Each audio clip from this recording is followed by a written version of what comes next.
नरसिंह भगवान की।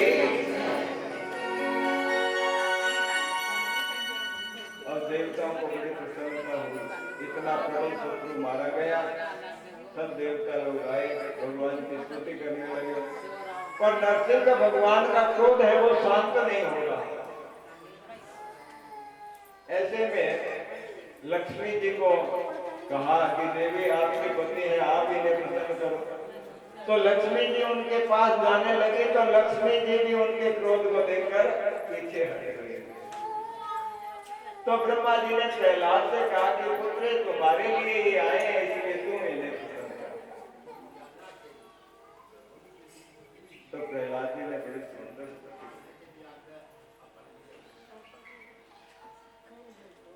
कि ब्रह्मा आदि देवता जो है जिनको प्रसन्न नहीं कर सकते, उन्हें मैं असुर कुल में पैदा हुआ बालक कैसे प्रसन्न कर सकता। पर भगवान तो ऐसे हैं जो सदाचार से संपन्न 12 गुणों से युक्त यदि ब्राह्मण भी है, पर उसकी भक्ति नहीं तो उससे भगवान प्रसन्न नहीं होते। और उसके बजाय एक जो चांडाल है निम्न कुल में उत्पन्न हुआ, वो भगवान की भक्ति करता है तो भगवान उससे प्रसन्न हो जाते हैं। तो भगवान सबके है भैया, किसी का बपोती नहीं है। तो इस प्रकार से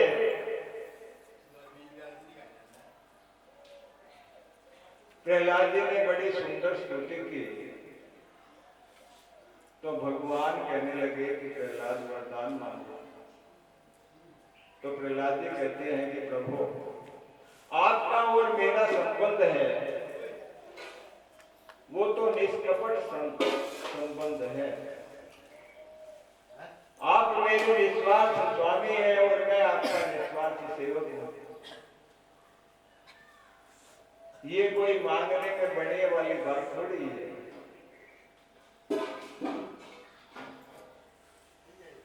तो इसलिए भगवान ने जब आग्रह किया तो प्रहलाद जी ने कहा कि आप फिर मुझे ये दीजिए कि मेरे अंदर कोई कामना ही नहीं उठे।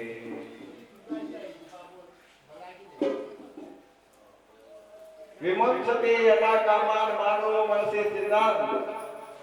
जब मनुष्य अपने मन में स्थित संपूर्ण कामनाओं का परित्याग कर देता है तो कहते हैं अत्र ब्रह्म समास्मते है, वो यहीं पर परमात्मा को प्राप्त कर लेता है।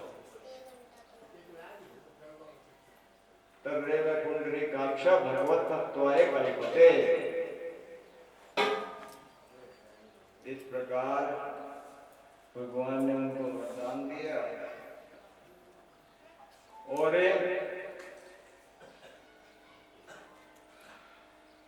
फिर ब्रह्मा जी ने उनका राज्याभिषेक किया। प्रहलाद जी राजा बन गए। इस प्रकार से भगवान ने उन पर कृपा की।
कश्यप जी हैं, उनके दो पत्नियां हैं, अदिति और दीति, दोनों कश्यप जी की पत्नियां हैं। तो दीति जो है उससे दैत्य उत्पन्न होते हैं और अदिति जो है उससे देवता उत्पन्न होते हैं। अदिति माने अद्वैत बुद्धि, जिस बुद्धि में द्वैत है, अपना पराया है, तेरा मेरा है, उस बुद्धि को दीति कहते हैं।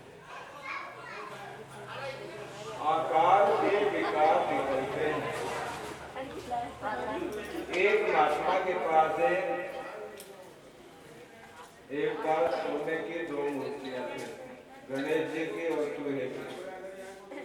तो उसने सोचा कि ये मूर्तियां यूं ही पड़ी हैं तो मैं इसको दे दूं और तीर्थ यात्रा करें। तो वो सुनार के पास गया और चूहे की मूर्ति थी वो थोड़ी भारी थी और गणेश जी की मूर्ति है वो कम वजन की थी। तो सुनार ने तोल के पैसे बता दिए। तो उसने पूछा कि गणेश जी के कितने पैसे हैं और चूहे के कितने पैसे हैं। तो उसने चूहे के ज्यादा पैसे बताए। तो महात्मा जी कहने बोले ये तो देवता है और ये चूहा है तो इसके पैसे ज्यादा कैसे बताता है। बोले महाराज मैं तो चूहे के पैसे दे रहा हूँ, न देवता के पैसे दे रहा हूँ, मैं तो सोने के पैसे दे रहा हूँ। तो ये सुवर्ण बुद्धि है, मतलब बुद्धि में जहां अद्वैत है ना, तो उस अद्वैत बुद्धि में भगवान प्रकट हो जाते हैं। तो अदिति के यहाँ तो कश्यप जी आए तो उन्होंने कहा कि देखो मेरे पुत्र जो है वो स्वर्ग से निकाल दिए गए हैं, बलि ने स्वर्ग पर अधिकार कर लिया है, मेरे पुत्र मारे मारे फिर रहे हैं, इसलिए मुझे कोई उपाय बतलाइए ताकि मेरे पुत्रों का हित हो सके। कश्यप जी सोचने लगे देखो कहाँ पुत्र कहाँ स्वयं, ये मोह की महिमा है ये बड़ी प्रबल। तो उन्होंने एक पयोव्रत नाम का व्रत बतलाया कि तुम इसके करने से भगवान प्रसन्न हो जाएंगे। अदिति ने वो पयोव्रत नाम का व्रत किया और उसके करने से भगवान अदिति से प्रसन्न हुए और स्वप्न में उन्होंने दर्शन दिया और कहने लगे कि देवी देखो इस समय बलि जो है वो सन्मार्ग पर चल रहा है, यज्ञ कर रहा है, क्योंकि बलि ने स्वर्ग पर तो अधिकार कर लिया था, पर शुक्राचार्य ने सोचा कि यदि 100 अश्वमेध यज्ञ कर ले तो फिर ये इंद्र बना रह जाएगा, क्योंकि इंद्र पद के लिए ये शर्त है कि उसे 100 अश्वमेध यज्ञ करने चाहिए।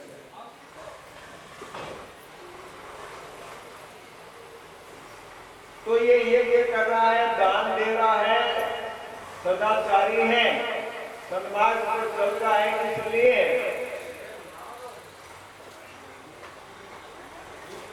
इसको इससे हटाना बड़ा कठिन है। जो राक्षस हो तो भगवान जाके उसका संहार करते, पर क्योंकि तुमने मेरी आराधना की है इसलिए तुम्हारा काम भी करना आवश्यक है, पर माता किसी को कहना मत। तुम अपने पति में मेरा ध्यान करो और मैं तुम्हारे यहाँ पुत्र रूप से आऊंगा। ऐसा वरदान स्वप्न में देकर भगवान चले गए। समय आया भाद्रपद की द्वादशी के दिन अभिजित मुहूर्त में भगवान वामन का प्राकट्य हुआ। बोले वामन भगवान की जय। वामन भगवान यानी 52 अंगुल के हैं, छोटे से। तो भगवान उनके सामने ही अदिति के ही छोटा सा रूप धारण कर लिया।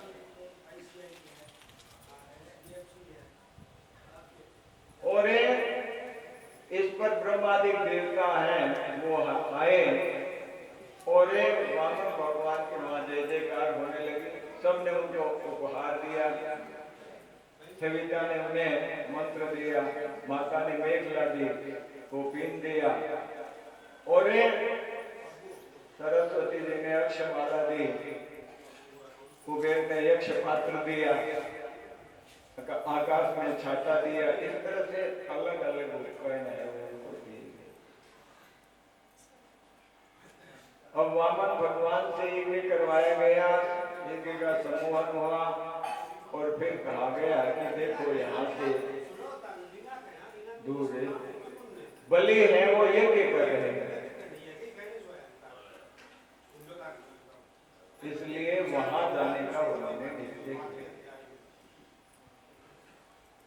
अब भगवान तेजो में है, अग्नि के सामान प्रदीप्त है, बलि जो है यज्ञ कर रहा है। तो वहां पर जब भगवान गए तो बलि ने देखा कि वो आज इतना तेजस्वी कौन आ रहा है। तो सब वहां जो यज्ञ मंडप में थे आश्चर्यचकित हो गए कि क्या अग्नि ही साक्षात वेश धारण करके आ गया। बड़े तेजस्वी। तो भगवान वामन गए वहां पर, तो बलि ने उनका आदर सत्कार किया और उनके चरण प्रक्षालन किए और उस चरण प्रक्षालन जल को अपने सिर पर धारण किया। भले कहने लगे आज मेरा जीवन धन्य हो गया, मेरा यज्ञ सफल हो गया कि इतने तेजस्वी वटुक ब्रह्मचारी जो है वो मेरे यज्ञ में आ गया।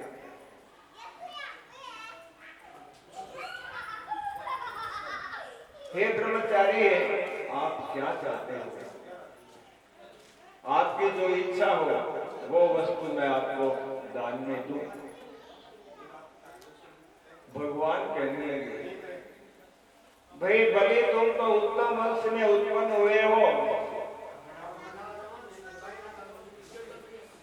तुम्हारे जो परदादा है ना हिरण्यकश्यप, वो जब विष्णु भगवान से युद्ध करने के लिए गए तो विष्णु उनसे विचलित हो गए कि देखो ये कितना दुर्धर्ष है, मैं इससे कैसे बचूं। तो उन्होंने और कोई स्थान नहीं देखा, उसके हृदय में जाके छुप गए।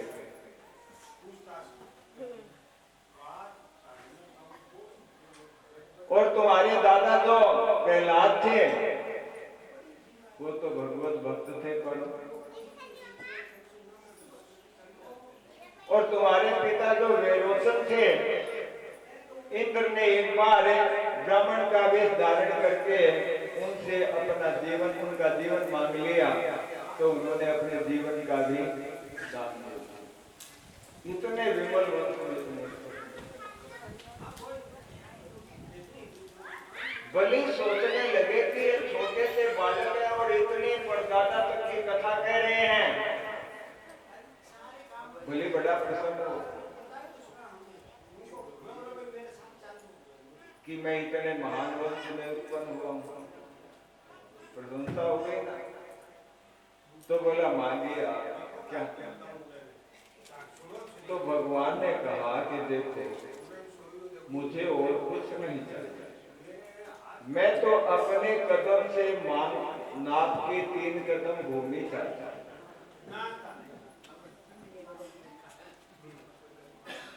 बलि बोला कि ये आप क्या मानते हो, आप बातें तो इतने बड़े बड़े करते हो और वास्तव में तो बड़े भोले निकले, कुमार ही निकले, बच्चे ही निकले।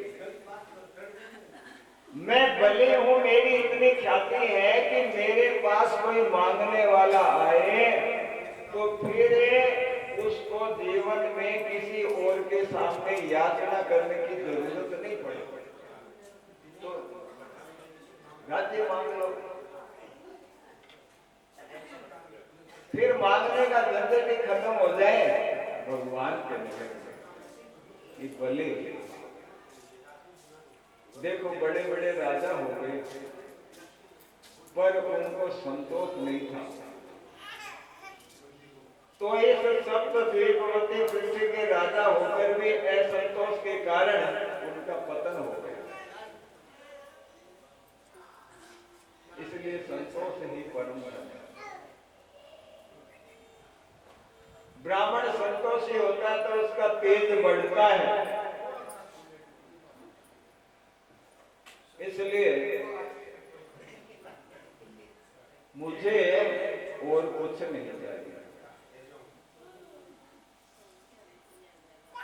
और कहा कि देखो कि धन और भोग में, काम में यदि मनुष्य को संतोष हो जाए तो ये मुक्ति का हेतु है। देखो भी बात बड़ी विशेष है। भगवान कह रहे हैं कि यहाँ पर रहते रहते किसी को धन से संतोष हो जाए क्या, कि मुझे और नहीं चाहिए, मुझे और नहीं चाहिए। धन से जिसको संतुष्टि होगी और काम से, भोगों से जिसको संतुष्टि होगी, कि और भोग भी नहीं चाहिए, तो वो यही मुक्त हो जाता है। ये मुक्ति के हेतु है। और असंतोष होने के कारण ही ये संसार चक्र में जीव घूम रहा है। मनुष्य बूढ़ा हो जाता है पर लालच नहीं छूटता। तृष्णा न जीर्णा वयमेव जीर्णा, शरीर जीर्ण हो गया पर तृष्णा अब भी नहीं छूटती। ये तृष्णा कहाँ ले जाती है? दूसरे जन्म में, क्योंकि आपको यहाँ तृप्ति नहीं मिली इस शरीर में, तो इसलिए आपको दूसरा शरीर धारण करना पड़ेगा। यदि आप यहाँ तृप्त हो जाए, आपके काम कामना मिट जाए, जहां काम तह राम नहीं और जहां राम तह काम, तुलसी कबहु की टिक सके रवि रजनी एक ठाम। जहां काम है वहां राम नहीं है, राम है वहां फिर काम नहीं है। दोनों एक साथ नहीं रह सकते, रात और दिन। सूरज है तो रात नहीं है।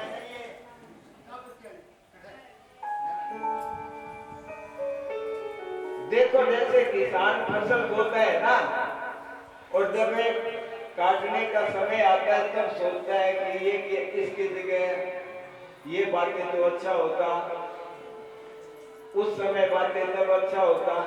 ऐसे ही मनुष्य जब बूढ़ा होता है ना, तब ये विचार करता है कि मैं वहां चूक गया, नहीं तो पता नहीं कितना धन हो जाता। ये सोचता है। वो सोचता है कि मेरी स्त्री तो खराब है, दूसरी स्त्री अच्छी है, तो भोग से भी संतुष्टि नहीं मिलती। अरे ये माया का खेल है, सब एक ही है। तो इसलिए जिसको भोग से और धन से यहाँ तृप्ति हो गई कि मुझे ये और नहीं चाहिए, तो वो यहीं पर मुक्ति को प्राप्त करेगा। असंतोष के कारण उसे जन्म जन्मांतर में भटकना पड़ता है, बार बार देह धारण करना पड़ता है, मरना पड़ता है। तो इसलिए भगवान वामन ने कहा कि मुझे तो 3 कदम में ही संतोष है। अब शुक्राचार्य कहने लगे कि अरे तेरे को पता है तो किसको 3 कदम दे रहा है? क्योंकि बलि ने कहा कि ठीक है आप मानते नहीं तो 3 कदम ले लीजिए। तो शुक्राचार्य ने कहा पता है किसको दे रहा है? बोले ये नारायण है स्वयं, और तेरे 2 कदम में, एक में धरती और दूसरे में स्वर्ग नाप लेंगे, तीसरा कदम तो रखने के लिए जगह नहीं मिलेगी। किसको दान दे रहा है तू? और जिसमें सर्वस्व चला जाए उस दान देने से क्या लाभ हुआ? दान इतना ही देना चाहिए जिसमें कुछ बचा तो रहे।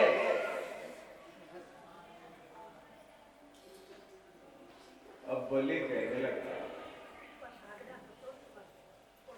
कि गुरुदेव यदि ये विष्णु ही है तो वैसे भी ले लेंगे, और मैं इस निर्मल वंश में उत्पन्न हुआ हूं, मैं एक ब्राह्मण को ये वचन देकर कि मैं मांगो क्या चाहते हो मैं दूंगा, ये वचन कहकर मैं उससे हट जाऊं, तो ये तो मेरे